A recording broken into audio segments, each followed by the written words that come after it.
Welcome to Premium Cashflow Real Estate Investing Podcast with SK088. During this program, you will hear guest experts sharing their experiences, best practices, and market insights. We discuss investing in multifamily apartment complexes and how a busy professional can passively invest hassle-free in various opportunities. Your host, SK088, owns millions of dollars of assets and has done thousands of value-add projects over 20 years now. So listen in for insights. Here's your host, SK088.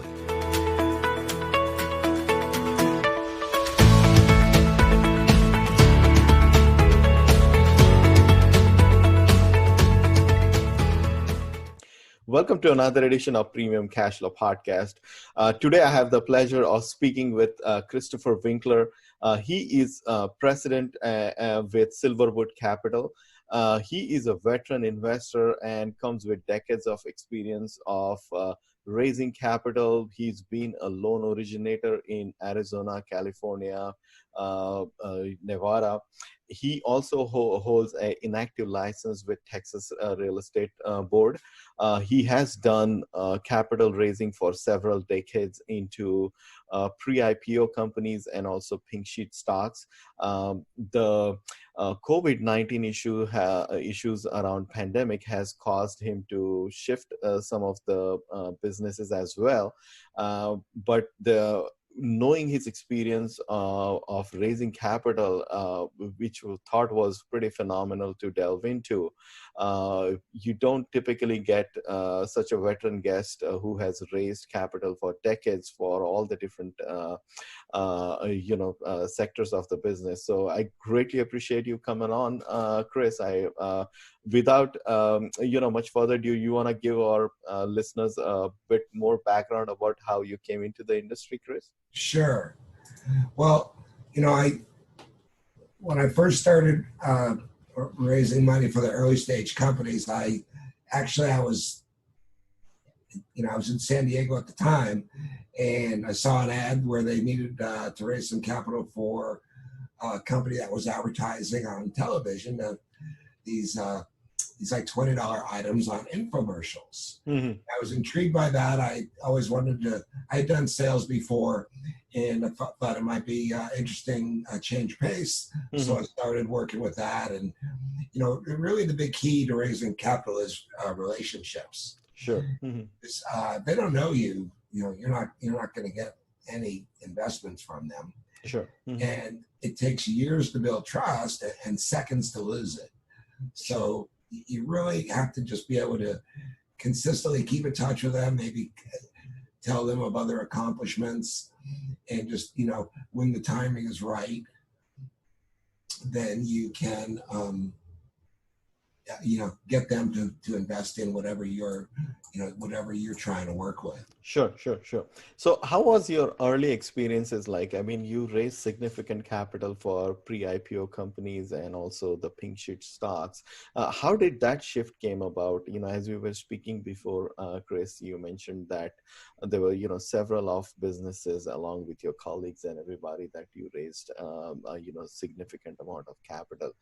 Can you maybe describe our viewers about how that sort of change came about into pink sheet stocks and pre-IPO companies? Sure. So, with this, initially it was with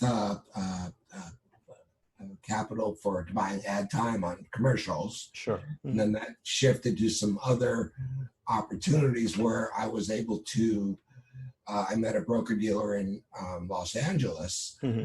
On Wilshire, and I came aboard on them after I got the 62 securities license, which Sure. will allow you to sell Red D offerings, Mm-hmm. and 63, which is the blue sky. So I was able to then raise capital for securities, pretty much pink sheet stocks, and do it legally, because if you're not Sure. doing it licensed, you're going to get in deep doo-doo with the SEC. Sure. Mm-hmm. So, got it. Mm-hmm. Yeah, so I've actually held those licenses. I let them expire because I didn't need them after a few years. But Sure. I was formally licensed. Got it. Got it. Also, Chris, share with the viewers your experiences about how you sort of mediated debt, and also you have a bit of collection experience as well. And you obviously are a loan originator in several states now.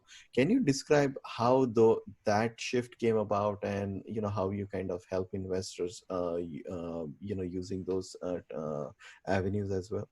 Sure. So after a few years of these, doing the early stage companies and the pre-IPO, et cetera, I moved on to some other opportunities, and I was able to, actually I got involved with, I was always averse to real estate. Sure. About 7 years ago, I went to a marketing conference and was able to actually learn about non-performing notes and notes, like mortgage notes in general. Sure. I was able to become educated on what they are, how to buy them, how to work them out. Sure. And so you're buying defaulted debt and then turning around and trying to make it performing again. Sure. And their mortgages off. Sure. So and then dealing directly with the homeowners and really trying to work out a win-win for them. Sure. So I had used a number of joint venture investors to buy the loans. We also bought our own loans, and just did that for about 7 years. Then a couple of years ago, the note industry started getting very frothy. Sure. To quote Ben Bernanke. So prices went up, availability went down, too many people chasing too few notes and overpaying for them. Sure. That led me to look at other opportunities, and one was, instead of just working with the debt itself, finding people that needed funds for their projects. Say, a business owner that wants to expand, he could put a lien on his property and borrow money against it, or working with real estate investors who might have fix and flips and they want to cash out, refi, or whatever. So I was doing that for about a year, until about February, March, and all the non-QM lenders, I got 3 licenses, in 3 different states, and then all the non-QM lenders stopped lending, immediately, as soon as the virus came up. Right. So that caused me to rethink everything I've done in the past and what's going to work. I was actually going to start buying commercial businesses. Sure. But at this time, it just doesn't make sense to have a retail store that's, either going to get rioted and looted and burned, or the guy can't pay the bill because he's forced to close the business. Sure. So about that time, February, I started helping someone out who had a number of mobile home parks, and he needed to refinance them, and he was having trouble finding a lender. So I actually found a family office that agreed to refinance them. And so we're now at the final stages of that refi, and he was able to buy these 6 parks with no money down, a lender who would cover 65-70%, and the seller would take back a note for the difference. I just thought that was brilliant. And at the same time, with single family homes being very challenging, if they quit paying, you have nothing except your mortgage payment. Sure. And so I thought it really made sense to look further at the mobile home opportunity. And that's kind of where I'm at now, is I'm looking for, I went through, got some education from some very experienced people. I know what to buy, what not to buy, the hazards along the way, the potholes, the obstacles. And I feel confident now that, looking at reviewing deals for myself, which would lead to then a new fund to actually raise $10 million to cover the equity on a number of parks and share with the investors. Sure. Thank you for sharing that. So also, Chris, You're obviously, a seasoned investor who has raised significant amount of capital. Can you maybe describe what is your typical advertising and marketing strategy? Like, what things to say or advertise, and kind of all of that, building the investor relationship from sort of point zero all the way through. Right. Well, back when I was doing the pink sheet stocks, we would buy lists. The broker dealer would buy lists of investors, and we Sure. would just make 300 calls a day type of thing. I see. Uh-huh. And you found people that were interested. Pretty much everyone's going to hang up on you. Sure. So you build your database or your list or whatever you want to call it by doing a lot of cold calling. I found that websites like Bigger Pockets have helped me tremendously to find joint venture investors or people that like to invest in projects that will, so there's a number of online sources. I really have had zero luck from Facebook and LinkedIn, but I found that Bigger Pockets is a real estate specific website that everyone should be on if they're in real estate anyway. So just doing that, plus over the last 7 years, I have a nice list of people who I've opted into mine. So I had opt-in email.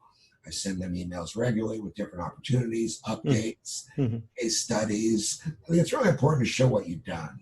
Sure. Not just have everything being a home run, because no one's going to believe that. Right. You're going to lose some money. There's going to be losing deals. Sure. For the most part, they were few and far between. That's nice to know.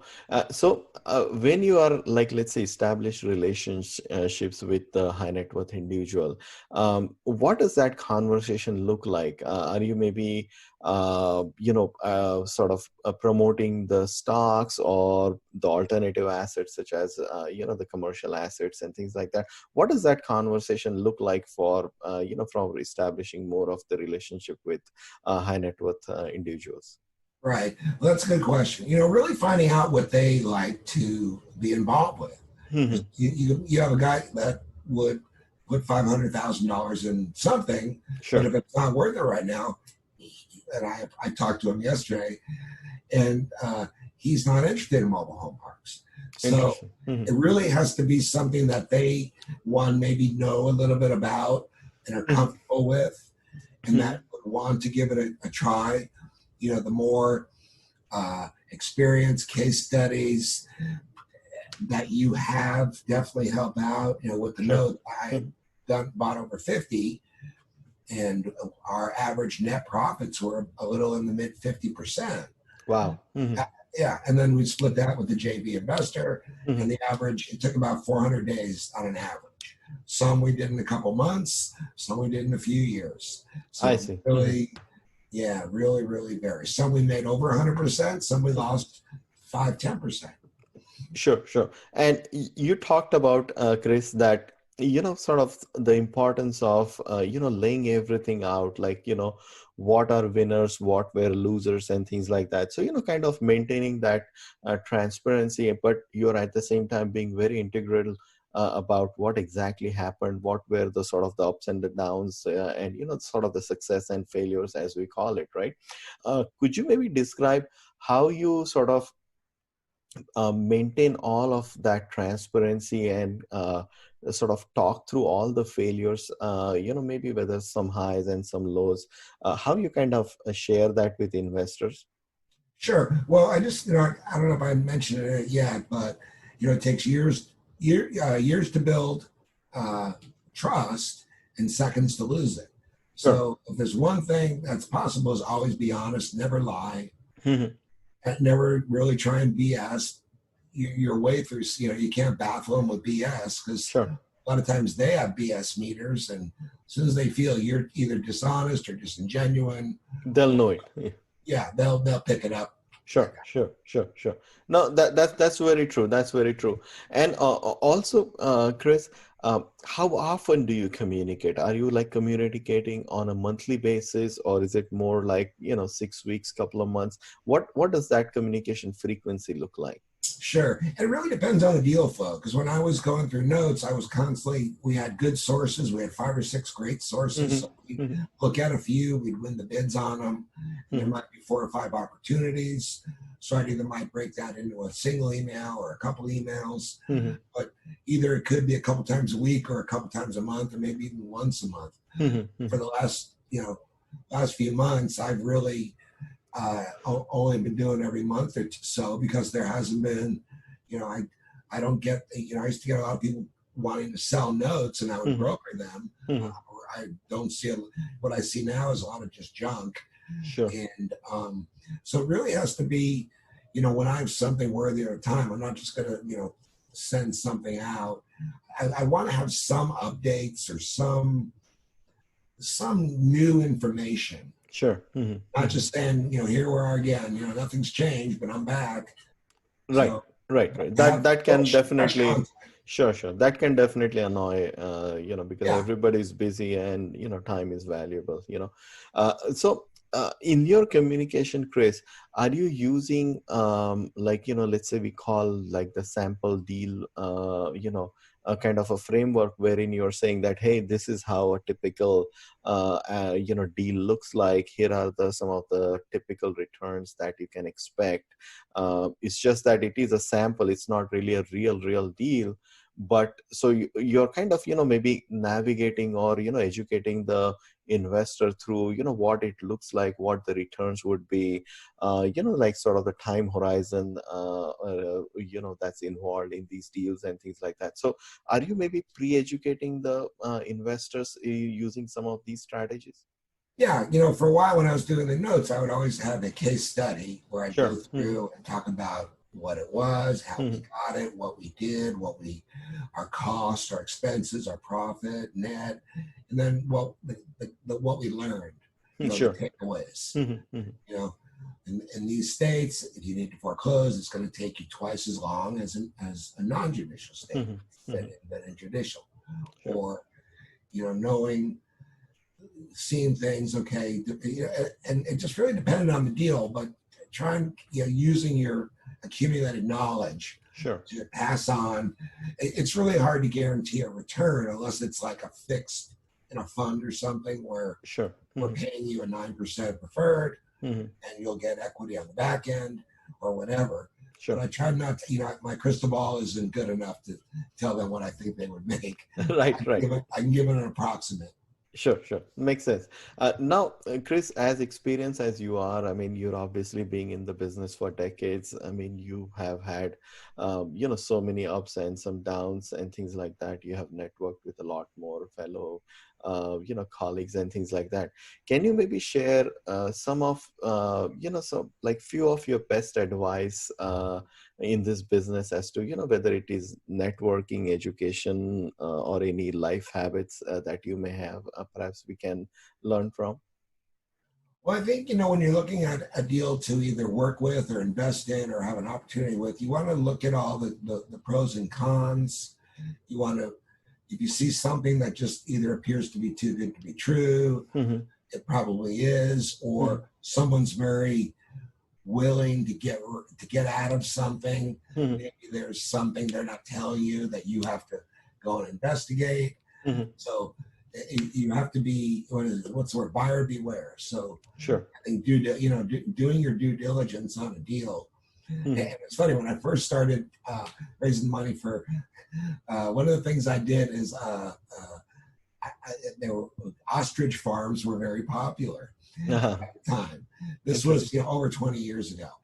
And they were selling partnerships where you buy a part of an ostrich farm. And it kind of made sense because you could use all of the bird.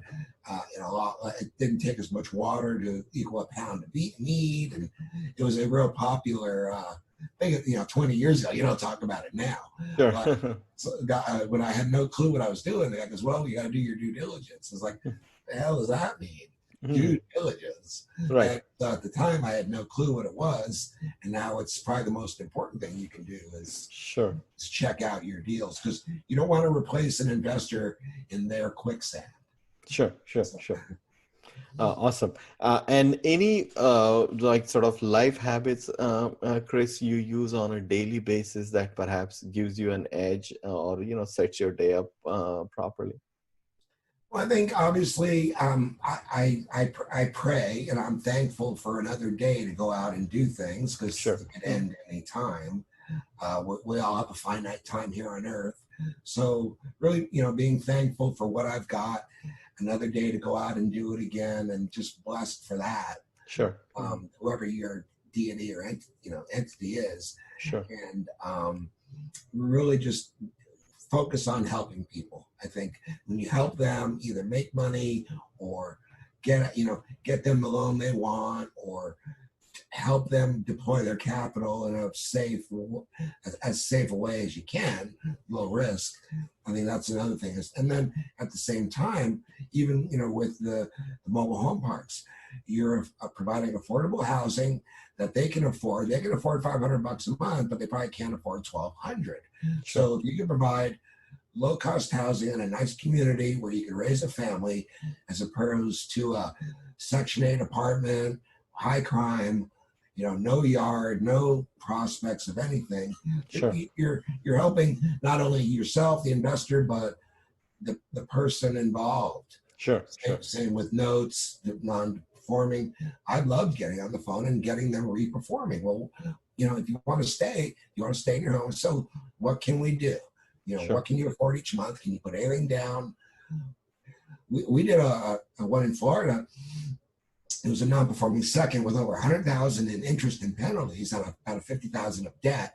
We actually we restructured it so where if she could for $50,000 at 8%, $350 a month, we made it. We did it for what she can afford over 40 years. Wow. We waived 50. If she can make 8 years of payments, we'll waive 50,000 of the arrears, about an eighth a year, 6,200 or something. Sure. Or 16, whatever. And then the rest would be a balloon at the end. And so it's affordable for her. She can make the payments. And I just suggested to her, maybe why don't you look at a refinance? If you can, because you have equity in the property. Sure. You can refinance us out from 8.5. You can get down to maybe 5.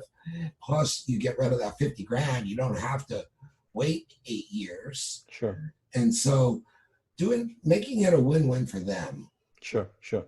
Now, Chris, what are some of the challenges you have faced in raising capital? I mean, obviously, we all know that, different times of the year, whether it's the tax season, the Thanksgiving, the Christmas, I mean, you have all these different seasons going on that can perhaps bring in some variability. What has been your experience about some challenges that come in raising the capital? Yeah. Well, one is actually even just getting through to the people. Like I found that, we started a note fund a couple of years ago, and we bought a lot of leads, and really we didn't get anything out of it. It just, people are just very, very skeptical, especially when, these companies are selling their info. We have 10 million accredited investors, and everyone's contacting them. So stuff like that's very difficult. Cold calling just out of the blue. It's easier when you can somehow get them to call you. Sure. So using advertising, say pay-per-click, or on a post on Bigger Pockets. I've got people who've read my emails. A guy just called me. He's been looking at my emails for 7 years, and he's never said a word. He opted in our website, and finally he saw something that he liked. I see. And he wants to work with us. So we have some opportunities coming up. So awesome. It's really just being tenacious and not giving up, just never giving up. You can't. And it's not for the weak. A lot of people can't even talk to anyone on the phone. They're afraid. And, for those kind of people, this might not be, raising capital might not be for you. Sure. I really cut my teeth dialing $300 a day. So you're just calling all day. Right. Find someone. Right. Awesome. Well, Chris, thank you. You've been a great guest. I mean, the amount of experience you bring in and the advice that you have shared is truly, incredible for someone to listen to and learn. Kindly share with our listeners how they can find you and learn more about your company. Sure, great. Well, I'm on Bigger Pockets, so if you're a Bigger Pocket, I advise if you're interested in real estate in any way, shape, or form, get a free account of Bigger Pockets. You can go in and see posts and ask questions and things like that. The website which we're updating is silverwoodllc.com, all one word. Sure. Mm-hmm. I can be emailed at info at silverwoodllc.com. I'm on LinkedIn too. And, or they could, one way or another, they can get a hold of me. Awesome. Well, you've been a great guest. Thank you for coming on. For listeners and viewers of the podcast, we are also at premiumcashflow.com. We have, articles, stats, and all kinds of expert interviews where experts like Chris also come on. We have several deals on a monthly basis nowadays, it seems, that are also there. So if you're interested, come join us and we can learn more about what, your motivations are for doing different things with your investments. We can hop on a short phone call and sort of find out your motivations. So it's been a pleasure, Chris. Thank you for your time today, and I look forward to speaking with you on another episode as well. Thank you for inviting me. I really appreciate the chance to talk with you. Thanks for listening to Premium Cashflow Real Estate Investing Podcast. Please join us at premiumcashflow.com to sign up for weekly updates, research articles, and more. We will see you again for another great interview with an expert guest.